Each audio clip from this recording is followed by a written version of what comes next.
Within the archipelago known as the Louisiades, cannibalism, sorcery, and witchcraft were rooted deeply in the cultures of these regions. The lifestyle was harsh, dangerous, and mean. Warfare and raiding parties were common. Eating the flesh of the powerful would impart power to the eater. Any woman could be a witch, and any man could be a sorcerer.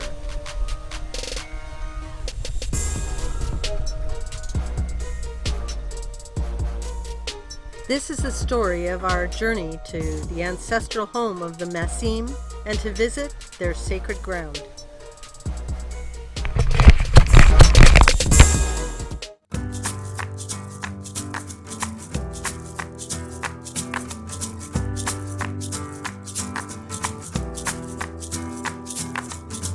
The roads are ribbon and the mountains are a gift. Around the bend, my spirit starts to lift. There's so much more outside our door. Each winding river teaches us more about time. Every moment lives forever in our minds. I'm leaving home, I've got to roam. Out on the road, it's time to go. Up ahead, the sun is rising. It's clear to me, there's more to see. Take me over that horizon. Do-do-do, oh-oh. Do-do-do. Welcome aboard Ashika. The last time you heard from us, we were halfway between a voyage between Vanuatu and Port Moresby in Papua New Guinea.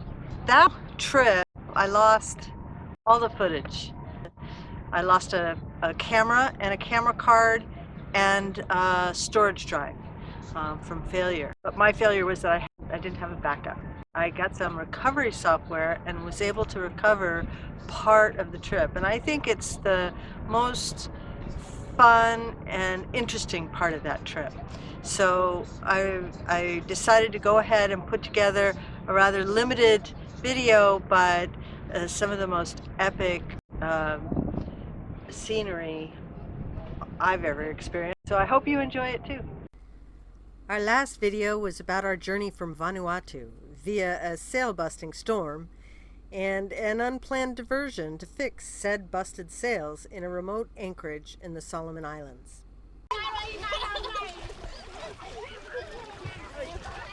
This story is about the journey from here, from the Solomons to Papua New Guinea, via some of the most remote, primitive, and stunning islands we've ever seen. Next stop, Bogoya, Misima Island, Papua New Guinea, a mere 400 nautical miles mostly west. But with the small staysail as our mule and a dreadful lack of wind, it would be a 5-day passage. All over storms, the nights to be free of terror.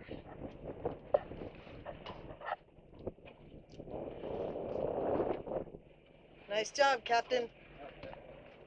The mini Jenny. The mini Jenny. By the 4th day, the wind had died entirely. But as Mother Nature taketh away, she also giveth.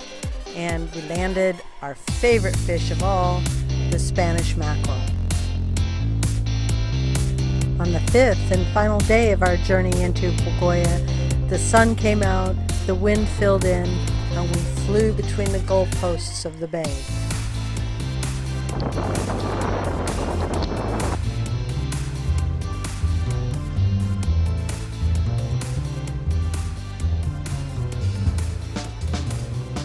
We thought Vanuatu was really primitive, but the Louisiades, much more primitive. So when we landed our dinghy and a crowd stood on the beach, when they stand up and we walk through the crowd, they circle around us like a school of fish, every eye on us, you know, it's kind of weird. And just to make the vibe a little more crazy is they eat betel nut there Everyone does. Even little kids eat beetle nuts, so they all look like they just ate someone. It's terrible. Yeah. So it's unnerving, is what it is. Knowing all the stories, because we got a little history of the place, the poverty and the lawlessness of that area. There's no security, no police. Well, they have police, but the police have no guns. They're not armed. So when they had a gang come through called Rascals, which is just young thieves, they came in with automatic weapons, went into the supermarkets, had all the customers, it was Christmas time, told all the customers to get what they want and leave, and then they robbed the stores. There were 2 supermarkets. The banks, they just never came, they closed their doors and that was it. The Rascals took over this town. It's very primitive. They had a outdoor market that was on the riverbank. These women would come in with bright colored rags around their head and baskets, out to here with bananas and apples and pears, all sorts of... More like coconuts and mangoes. Okay, yeah, it was more like coconuts and mangoes. So we didn't stay too long. We stayed long enough to almost get run down by a steel sailboat that was anchored in front of us. Yeah, our whole time in this region of the world, we only saw one sailboat.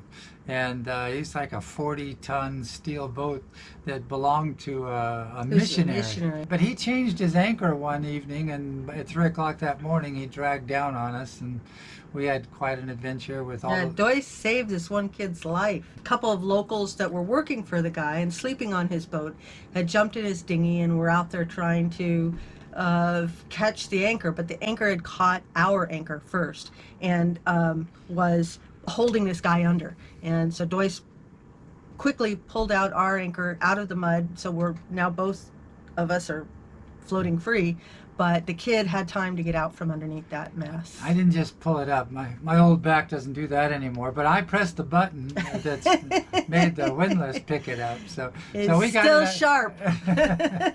Yeah.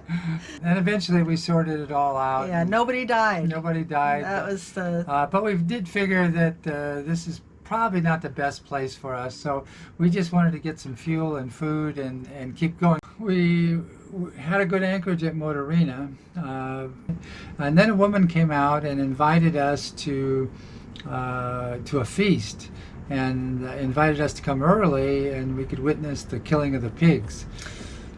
We couldn't witness that. It was not ever going to happen. Probably not going to happen. So it was already Hurricane late season, November. Yeah, it starts at the beginning of November, and so we needed to get going. There are 3 facts that make Panasia incredibly interesting. 1, there's a massive and completely mysterious sacred cave, complete with a stone altar. 2, there are skull caves up in the Coral Mountains that the indigenous call burial sites for their relatives. And 3, they still practice a bit of sorcery and witchcraft. And why wouldn't they? It was their culture and their tradition for hundreds of years.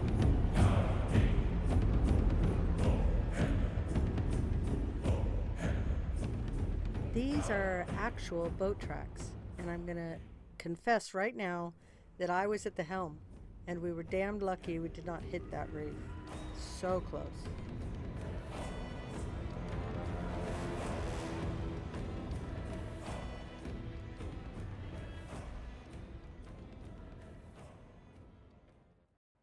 We got there and it was beautiful. We had great weather and the scenery was epic.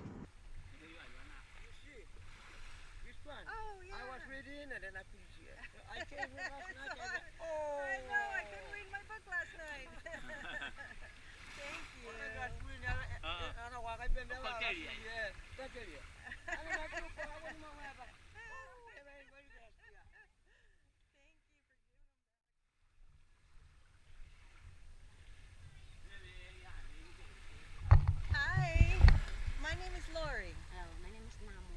Namu, nice to meet you, Namu. And who is this? Who is this? Si Vega? Yeah. Si Vega. Hello. Hello. Hello.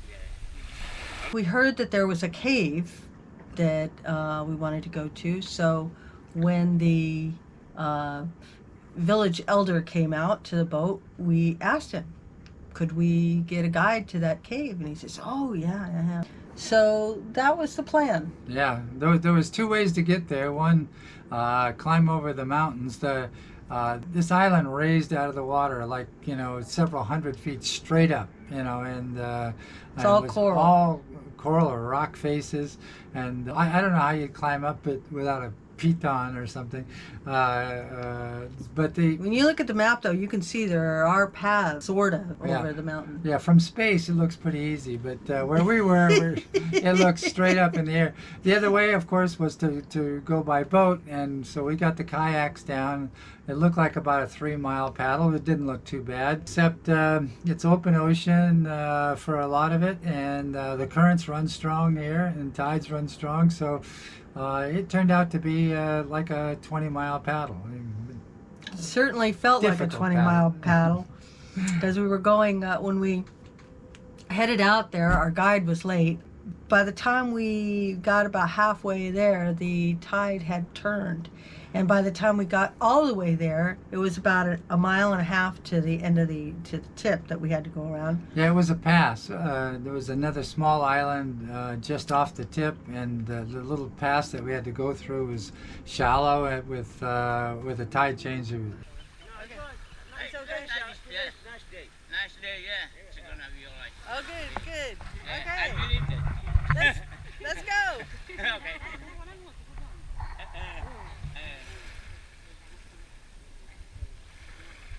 Okay. Okay.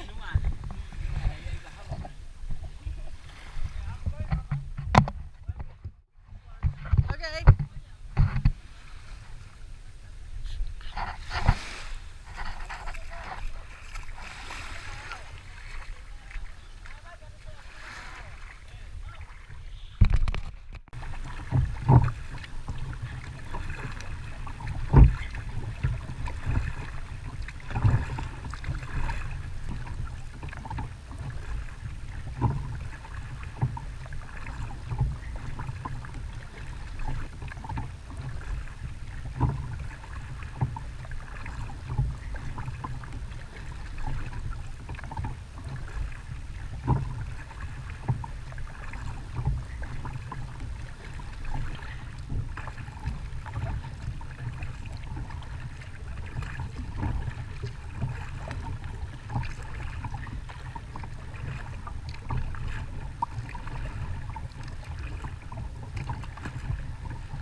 like somebody built it. It doesn't even look real.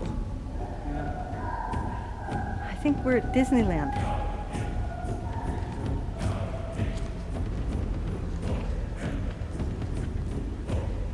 We're gonna go down there.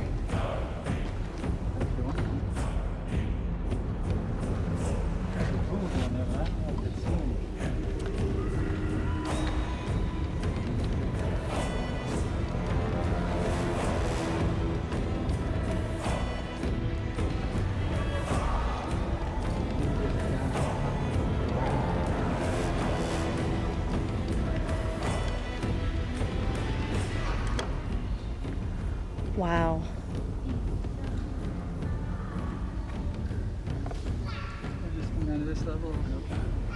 I'll scooch down. I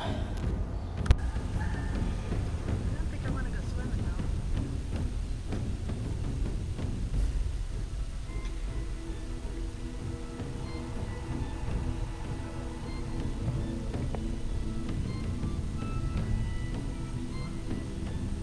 though. I know, me too.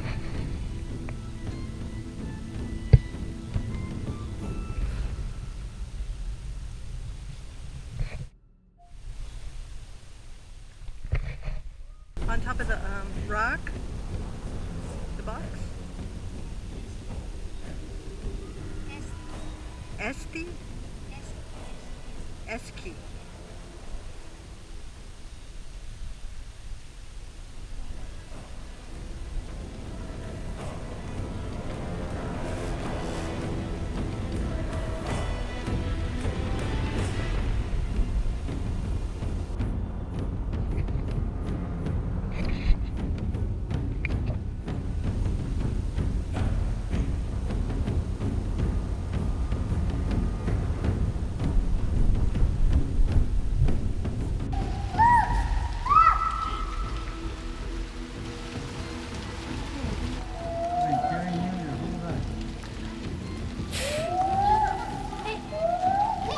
What is it?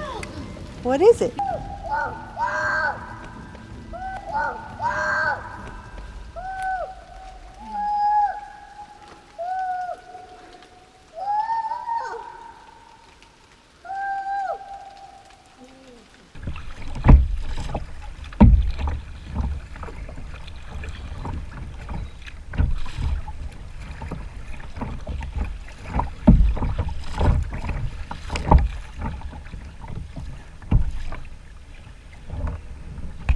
From the beach, we had to make this trek through the jungle. As we moved through the jungle, you know, the guys just disappeared one by one. One by one, we lost the men. And the women who we'd not really been introduced, they were just walking along with us. They continued to walk up to the mountain where the cave entrance was, and that, you know, started. That was a shocker. That was a shocker. Yeah, it wasn't. We couldn't just walk in the cave. It was up on the cliff, and we had to climb bamboo ladders that had been tied together, built with twine and bamboo. And we'd already, you know, had to climb halfway up the mountain to get to this hole in the side of the mountain. Yeah, it was like a 1 meter hole, 1 meter. Yeah, it was diameter. real small.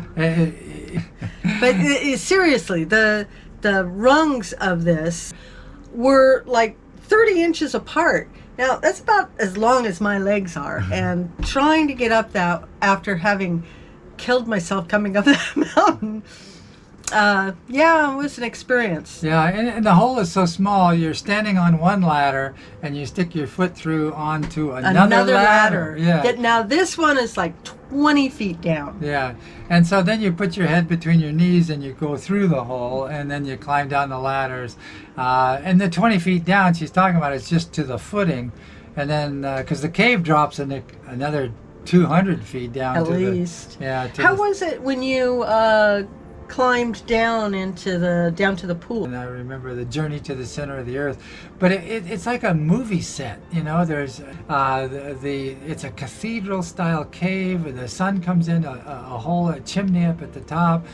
so there's light. Walls are vertical with all of these outcropping moss and bats, and there's a weird combination of bat urine, mossy stones, and it's just surreal. Yeah, it smells good. It just, yeah, it's lovely. Yeah. And even worse, right at the edge of the pool was like a stone altar kind of thing. Yeah, and it had like a little stone on, but it was like, we weren't too sure it's not an altar. It's just about head height, so I could lay my head on that stone if I wanted to have them lop it off.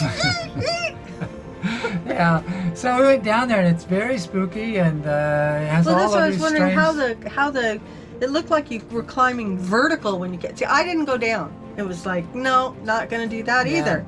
So Dois did. He's he's the man. 50% of it down was actually a kind of a steep dirt path. So you just like slid down on your butt. Well, no, you could kind of walk on it, and the dirt was firmer than I realized, and so, but you had to be careful. And then there's a few places where you just have to climb down the rocks to get all the way to the bottom, and then it just looks really like a long climb back.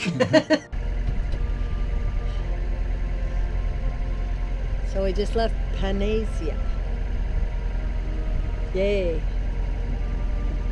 And it was stifling hot. There is no wind on the water, so getting our boat out there gives us a little breeze. And we got a 5-knot breeze.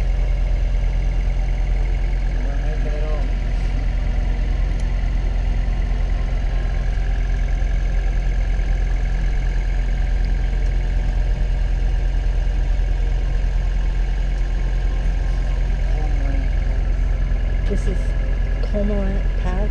We're going to the Cormorant Pass. So we're inside of an atoll, and Panasia is just one of the islands. You can see a little island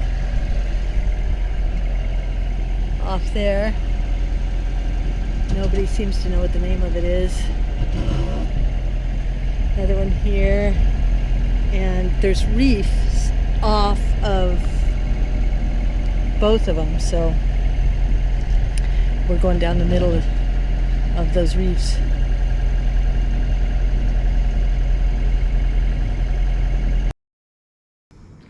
The last time we put up a video, we were in transit between some islands somewhere. A trip to Papua New Guinea, but we stopped that video halfway along due to bad weather and some repairs. That was terrible.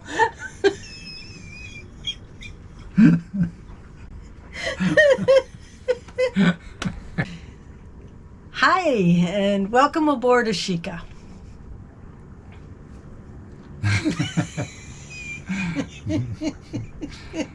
I thought you were going to say something. Okay. Okay, let me do it again. Try it again. Okay. Hi, and welcome aboard Ashika. The last time we made a video was a long time ago, and we made, as you remember, it's because I know you all watched it. We'll leave the link.